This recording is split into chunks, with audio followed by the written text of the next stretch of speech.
Hey everyone, welcome back. So, why do we need to do stretching or slight strength training or low impact strength training practices prior to practicing sitting in meditation?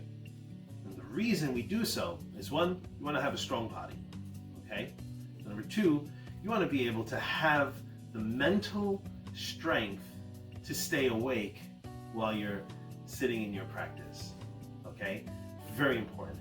So when you're doing stretching practices before, maybe 30 minutes, 40 minutes of yoga or other stretching practices, understand that these things are done so you can stay awake while you're practicing meditation. It's very easy to fall asleep and conk out when you're meditating. You know, you sit there meditating and then you doze off.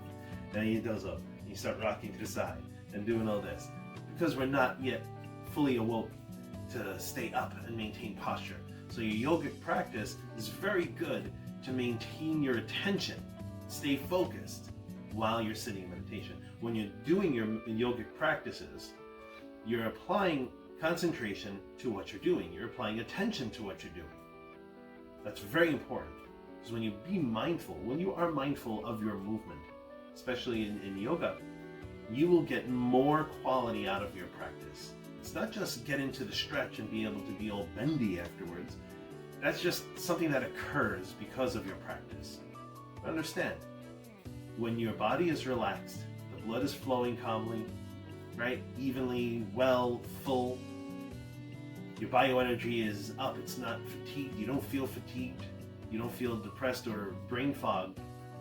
That's because of your practice. And then when you sit into meditation, you'll be awake. You'll be very attentive. See, the point is, when you're in meditation, you don't want to doze off. You don't want to fall asleep. You don't want to chase different types of images and emotions and memories, sounds that are going on in your head, feelings and sensations. You don't want to have that when you're meditating. Because before you actually get to meditating, you're passing through all those stages of your senses, including the mind.